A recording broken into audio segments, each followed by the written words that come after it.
Welcome back to Event Explorer, the podcast where we shine a light on the world's most iconic celebrations and the people that bring them to life. I'm your host, Daniel Roth, a creative director and event producer, and I'm excited to show you behind the scenes of the best festivals and events around the world. Today, we're returning to Portland, Oregon for our second episode spotlighting the city's vibrant event scene. And this time, we're diving into one of the most enduring traditions in the Pacific Northwest, the Portland Rose Festival. This century-old celebration features more than 60 events, from the Grand Floral Parade and dragon boat races to Fleet Week, art shows, fireworks, and more. Since 1907, it's marked the unofficial start of summer in Portland, full of creativity, pageantry, and civic pride. Joining me today is Jeremy Emerson, the incoming president of the Portland Rose Festival Foundation and a longtime volunteer who's helped shape the festival from the inside. He's also a leader in the national festival space through his work with Sapphire, where he supports event ticketing and marketing across the country for many, many more festivals. If you've got a favorite memory of the Rose Festival or a celebration we should feature next time, I'd love to hear from you. Reach out at daniel@eventexp.org. And don't forget to follow us and rate Event Explorer on Spotify, Apple Podcasts, or wherever you're listening. Okay, let's dig in and talk to Jeremy Emerson. The Portland Rose Festival, officially declared the city's civic celebration from 2010, includes over 60 events spanning parades, fireworks, dragon boat races, art shows, and a whole lot of roses. This has been happening since 1907, and the Rose Festival really is the unofficial start to summer in Portland, bringing the city together with a spirit of creativity, pageantry, and pride.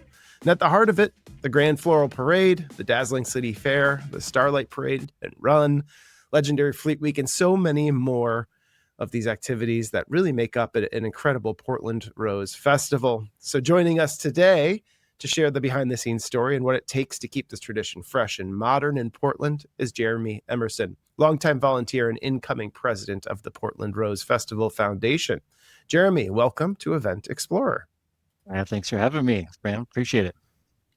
Such a pleasure. Some mutual friends introduced us that run these other iconic festivals, and Portland Rose really does stand out as something that kind of signifies Portland. It's a 100-year tradition.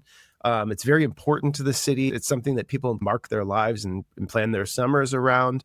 What do you think has given it this staying power for, 115 years? Is that how old it is now? Yeah, founded in 1907. I have been going to the festival since I was a kid. I grew up about an hour outside of town. Moved to Portland in 1994, went to Portland State University, blocks away from the parade routes, and would watch the city transform in the late spring every year. And then I founded my company with a business partner who I met at Portland State, and we were working in the events industry. And you spend so much time in your basement as a web developer, a designer, and all this kind of stuff, and you get in your little zone. And the thing that I found I missed was my community. And so I started volunteering with the festival as a way to get out there and sit on the other side of the table instead of working for festivals and branding them. Dig right in and contribute to planning parades and all those kinds of things. So I joined the board of directors in 2016, have been super focused on the parades and then leadership positions within the board of directors there. And last year this was my first year as board president. It's a 2-year term. Quite an honor. Super cool to serve the city in this way. And it's just, I think what I learned in answer to your question was there are so many little tendrils of this festival that kind of reach out into so many different kind of corners of the community and different kinds of cultures of our community. And I think that's what kind of holds it together is that some people are parade people. Some people are all about the Navy ships that come in for Fleet Week. Some people are all about the court and our program with all the young ladies from the Portland Public High Schools who run for court positions and eventually the queen of the festival. That's a very storied part of what we do. And then just, all the City of Roses and all that encapsulates, our parks, just vibrant city life. And then past 4 or 5 years, the focus has really been on what can Portland Rose Festival do to revitalize the city of Portland and kind of help us as we come back from all the challenges of COVID and what that presented us. That's such an interesting perspective now, this is, I'm sure in the founding, there was an interest in kind of bringing attention to Portland, but also celebrating, what makes it unique. And now you're kind of trying to take a new kind of modern look at that as well. Tell me, what are those core pieces that make Portland Rose kind of the event that it is? Well, I think it really is the parade, the Fleet Week, the court program are those very standard bearing pillars for our organization. We're the second largest organic floral parade in the country, second to Pasadena on New Year's Day. And we're like the younger kid step sibling of that parade, but it's been running for so long. And it's just so cool to see some of the pictures from the early 1900s when people were decorating horse carriages, just completely covered in flowers and celebrating the fact that Portland is just this super fertile place to grow things like roses, right? And going back to that 1907 story, it was the Lewis and Clark Exposition in 1905, when the world kind of descended on Portland, and our mayor, Harry Lane, at the time said, this is a thing, man. We could start a festival and continue this economic infusion and tourism infusion in the city of Portland and put us on the map. And so in '07, we started the festival, and it's been going ever since. Incredible. And yeah, exactly. It put Portland on the map. The kind of the West was just opening up, at that time and growing. And obviously Portland was even kind of growing and maybe transitioning into more of a cosmopolitan city, at that time. And I'm sure this type of thing helped. One thing about the parade I've noticed is there's kind of a unique Portland flair to it, that the community comes out and celebrates and builds different floats. And how do you see the city of Portland kind of reflected in that day, in that celebration? I think I've always told people that my view of Portland is it's the biggest a town can get before it really becomes a city. It just, as you travel the country, you come to realize, man, Portland's just really not very big. It is what it is, and we're very proud of what Portland is. And on parade night for Starlight it's about as Portlandia as it can get, right? Like, it's zany, it's irreverent, it's evolved over the years to be the wettest, wildest water gun fight to the Starlight Parade it is now, where it's just so much fun and just zany weirdness of Portland. And I think people come out and just love to celebrate that fact.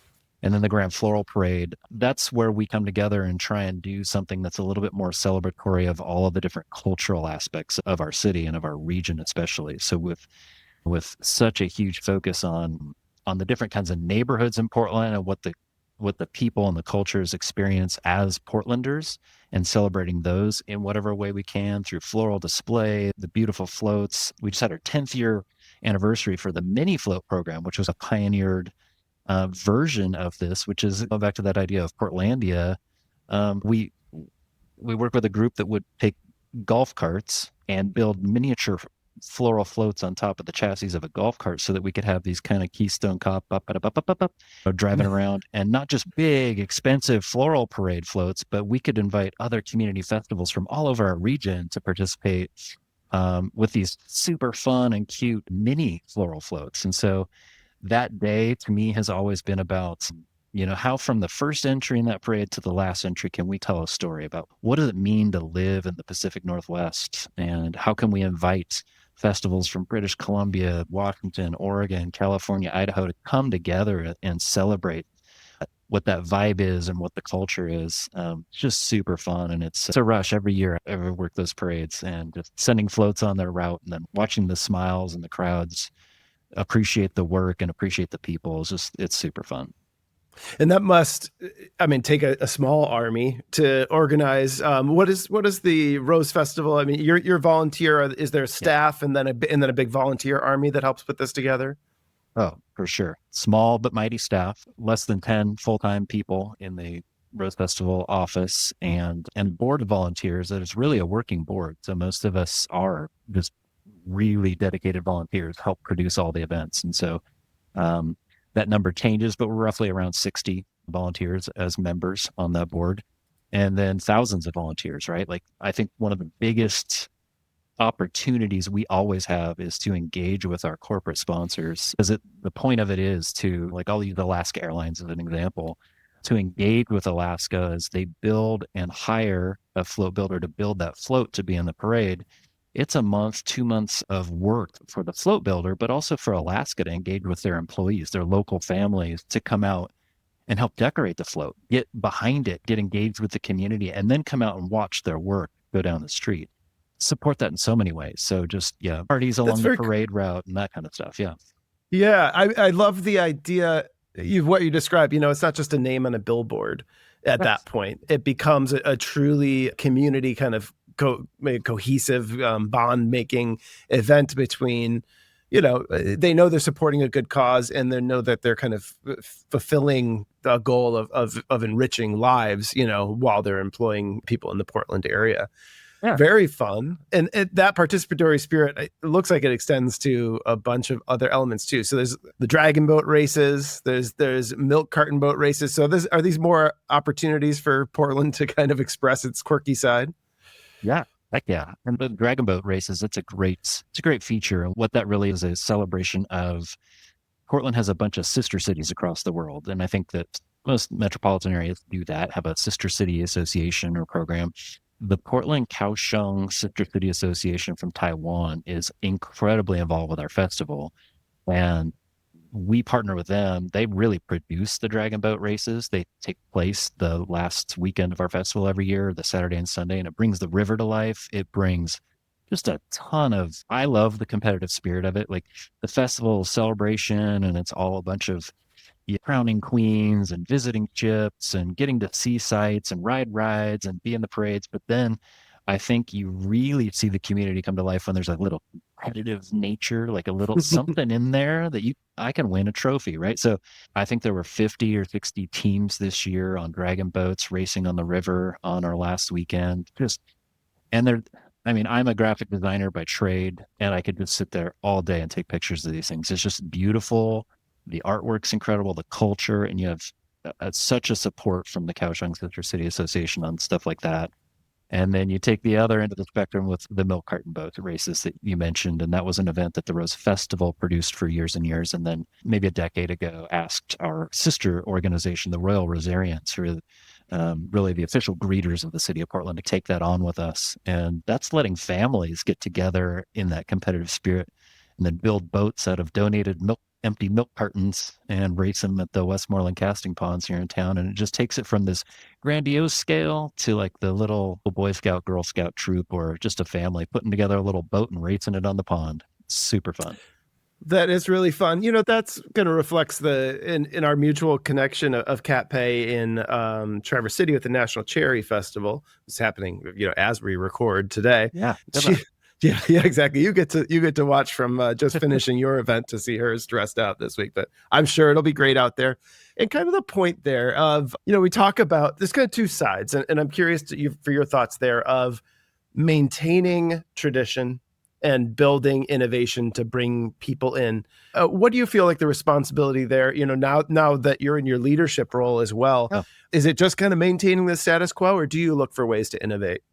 I think we would be crazy to not be looking for ways to innovate. I think people's expectations of a 120-year-old festival you have to be fiercely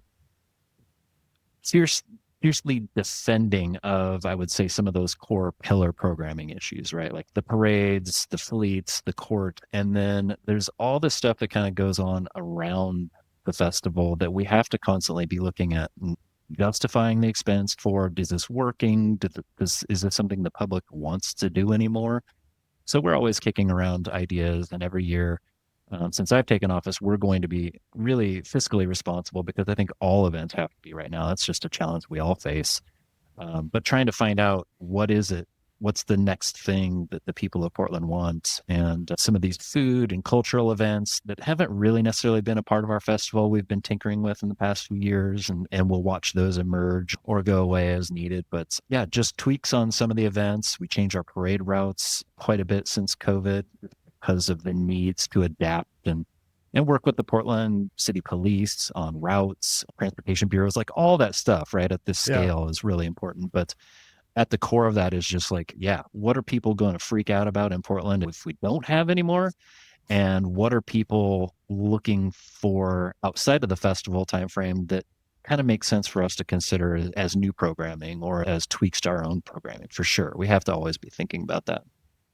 And the festival, you're such a great asset to them, I'm sure. Can you let me know a little bit about your history here? I know that your business that you've created with your partner is a ticketing and event services business, which takes you around the country meeting and connecting with other festivals. How does that inform your work here at the Home Fest? Oh, a huge amount. I really truly believe that's why I have the role I have for these 2 years as president, is that you're nominated by your peers on the board to serve and then voted in. And so I was voted in, and I think just through conversation, it feels really relevant. That's through my life at Sapphire, my company. We do ticketing and website services and marketing for fair festivals across the country and have for almost 2 decades. And professional association, the International Association of Festivals and Events, is a world in which I meet people like Pat Pay at National Cherry Festival, Kevin Grothy at Memphis in May. And we've worked with these people for 15 years in some instances, and I attend all these national conventions and local conventions. So the learning and what I'm seeing work at other festivals across the country, I mean, it's not rocket science, right? And that's what I love about this industry, is in the events industry, there's no stealing. Everybody's just super happy to share. Hey, if it's working in Memphis, it might work in Portland. So why don't we talk about it and you guys figure it out and then let us know how it worked or didn't work. And then maybe we tweak Memphis, right?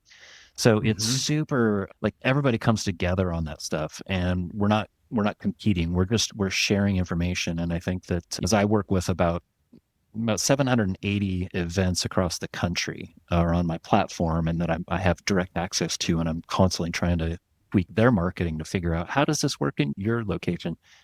That's all stuff I bring back to Portland for sure. Pretty much every committee I've sat on since I've started here, that's where I can pipe in at some point and say, well, team, here's what's working everywhere else, or here's what's definitely not working, and I think we should probably look at that. So people are people, Yeah. And regionally there are some minor differences, but really at the heart of it is just that spirit of sharing. And everybody wants, the live events industry is so awesome that way. We're just all willing to help each other out.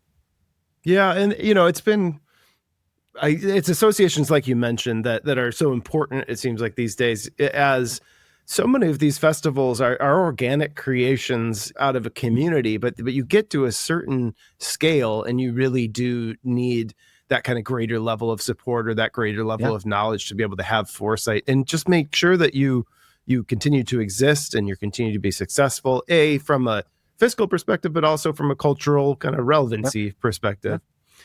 So, and be a draw, right? So you're into the marketing side, you're into the ticketing side of getting kind of people excited about visiting festivals, in any location, whether it's planning a trip or getting in the car and just heading downtown for the day. From a Portland Rose Festival perspective, what's the audience? What kind of experience do you hope the audience gets, or what's a good way to plan about visiting and attending the festival?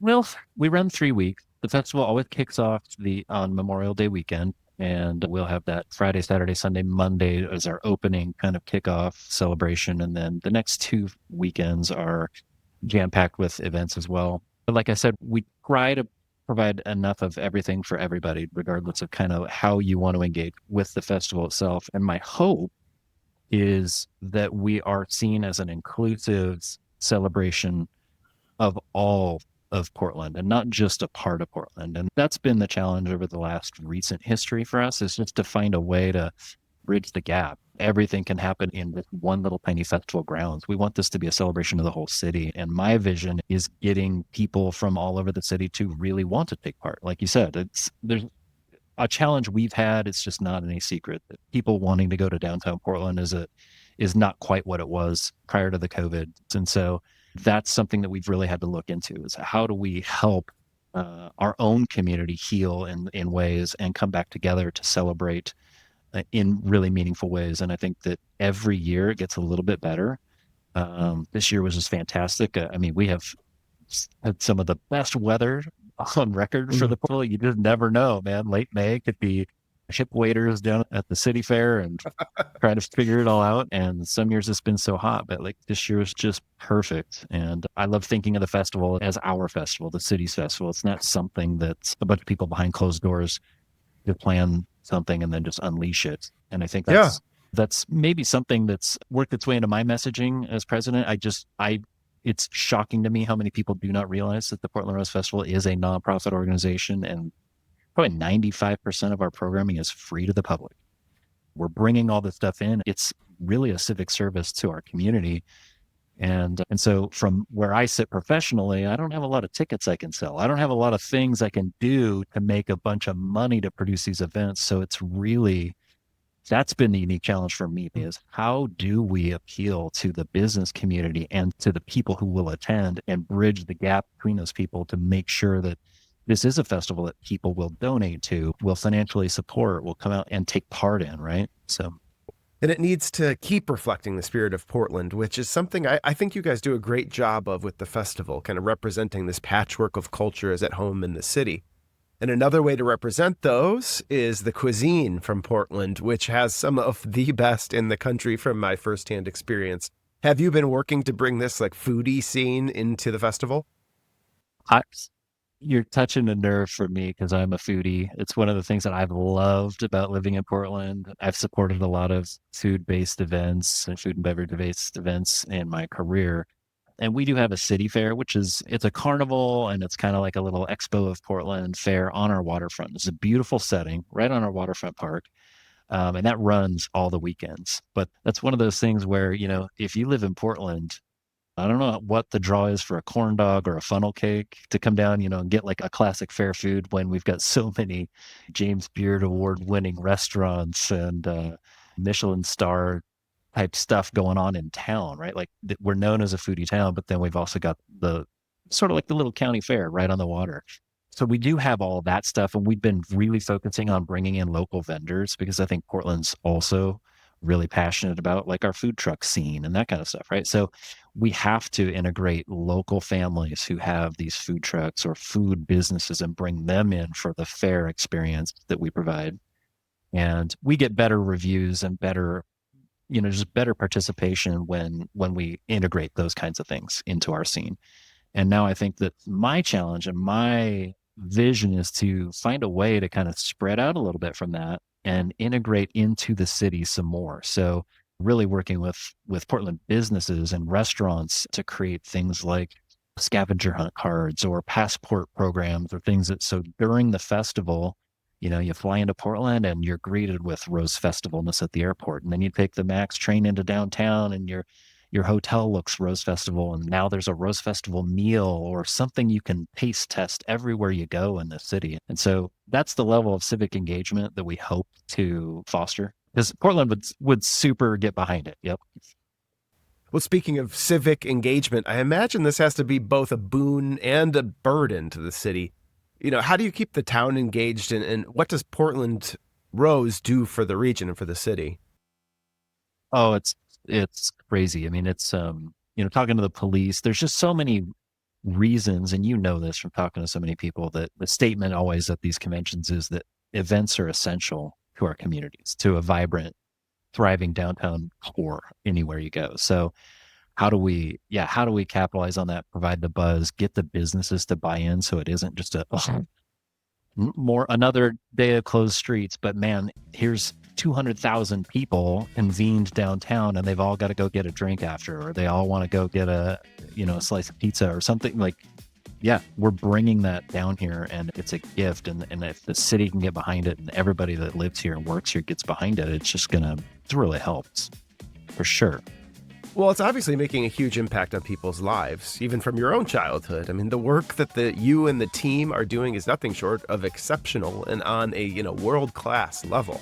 So many volunteers, but also great year-round staff. The Portland Rose really is a model of how an event can be a place where everything great about a city can shine. And for a long time, I think that's in no small part to you. Great work on keeping the tradition thriving. And Jeremy, thank you for being here. Thank you so much, Daniel. This is really cool. And yeah, I hope that everybody would take away that, yeah, we are a very accessible city, and Portland's quaint, it's cozy.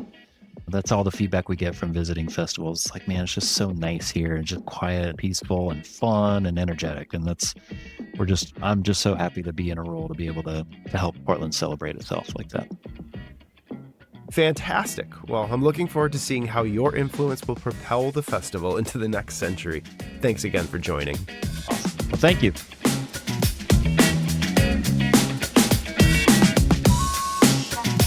Thanks again to Jeremy Emerson for joining us on Event Explorer and giving us a behind-the-scenes look at the Portland Rose Festival. From the Grand Floral Parade to the milk carton boat races and everything in between, it's clear that it's more than just about roses. It's about revitalizing the city, connecting communities, and making space for both tradition and reinvention. If you're in Portland next May and June, don't miss it. It's one of the most joyful ways to experience what makes the city so unique. Now, you can find more episodes at eventexp.org, and be sure to follow us on Apple Podcasts and Spotify to catch up on stories about festivals around the world. And if you've got a great event we should cover, let us know. Email me directly at daniel@eventexp.org. Now, this has been Event Explorer. I'm Daniel Roth. Until next time, happy exploring.